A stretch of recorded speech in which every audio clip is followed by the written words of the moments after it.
Welcome to This Explainer. You know, if you're joining me today, there's a really good chance you're intimately familiar with a very specific, kind of heavy modern burden. We are living in an era of just absolute systemic fatigue. We're constantly plugged in, constantly reachable, and let's face it, constantly expected to perform. Whether that's at work, at home, or even in our social circles, the demands on our time and our energy literally never seem to pause. It's a relentless pace. And acknowledging just how exhausting it is to carry that weight day after day, well, that's the absolute first step in understanding a totally fascinating psychological phenomenon that we're going to explore today. So I want to ask you a question, and I want you to be completely honest with yourself here. Have you ever secretly wanted to just disappear? Like maybe you're stuck on your morning commute or you're washing the dishes late at night, and this sudden, incredibly vivid fantasy washes over you. You know the one. Just walking out the front door, changing your name, turning off your phone, and completely vanishing for a solid year. Now, if you are nodding your head right now, I want to break the fourth wall for a second and tell you directly, you are absolutely not alone in this.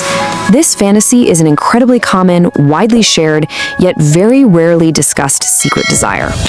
Okay, let's dive into this. Section 1, the secret urge to vanish. So, why does this specific fantasy take such a firm hold over so many highly capable, put-together people? Well, to understand it, we've got to look past the dramatic surface of running away and actually examine the core drivers that are pushing our brains toward the exit sign. We're talking about systemic fatigue, coming from a society that literally never sleeps. We're looking at chronic overwhelm from just managing endless day-to-day logistics. We see a ton of caregiver burnout, where every single ounce of your energy is dedicated to sustaining someone else's life. And of course, the relentless professional demands, where the ultimate reward for hard work is usually just, well, more hard work. I want to be clear, the urge to vanish is not a personal failing. It is definitely not a sign of weakness. It's actually a highly documented, perfectly logical psychological reaction to compounding inescapable stress. This right here is absolutely the crux of the issue. When you fantasize about packing a single duffel bag and moving to a remote cabin, it's rarely because you genuinely hate your family, your friends, or the life you've built. No, the real issue is the staggering amount of energy required to simply sustain the status quo. It's that exhausting, invisible labor of maintaining everything. That bone-deep exhaustion is exactly what your brain is desperately trying to run away from. Moving right along to Section 2, the psychology of the disappearing act. Let's break down what's actually happening in your head. Now that we've emotionally acknowledged what this feels like, let's look at the science. First up, we really have to define escapism. Now, this isn't just innocent daydreaming. Escapism is a fully recognized psychological defense mechanism. It's your mind's way of seeking distraction and vital relief from an unpleasant or overwhelming reality. Think of it like this. When your daily pressure reaches a boiling point, your brain effectively creates a mental safety valve. Fantasizing about disappearing, that's just your brain pulling that valve to release the pressure before the whole system totally overloads. Now, what's really interesting here is this concept called identity fatigue. Seriously, this is a game changer for understanding this fantasy. Identity fatigue is the sheer, overwhelming exhaustion that comes from the continuous effort of fulfilling your various life roles. You know, being the reliable employee, the perfect parent, the supportive friend, the endless problem solver. What this reveals is that in our fantasy, we aren't actually running away from our physical location.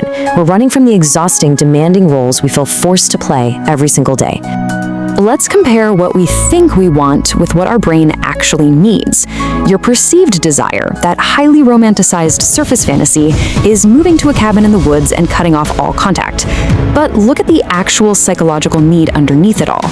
Your brain is craving cognitive offloading.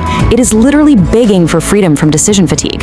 You don't necessarily need to be out there chopping your own firewood in total isolation. Your brain just wants to stop deciding what's for dinner, stop managing endless spreadsheets, and just stop carrying the mental load for a little while. Which brings us to Section 3. Why exactly 1 year? So, when people have this fantasy, why does it almost always center around a year-long sabbatical? Why not just a really nice long weekend? Well, the crucial point is this. Your brain is incredibly smart. It intuitively knows that a weekend is just a temporary pause button on a machine that's running way too hot. A weekend simply isn't enough to fix deep psychological burnout. Your mind recognizes that achieving a true cognitive reset, a genuine unwinding of a tightly coiled nervous system, requires a massive structural natural timescale. If we walk through the psychological timeline of a theoretical year-long break, it becomes incredibly clear why we need so much time. Months 1 through 3, those are purely for decompression. Your nervous system is literally just bleeding off the residual cortisol and stress.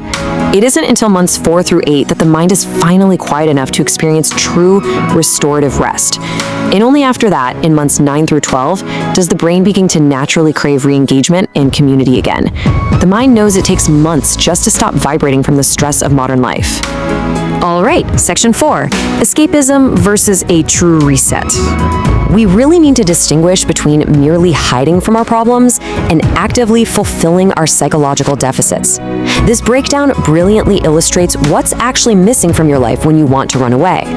The disappearing act is essentially a desperate cry for 3 very specific things.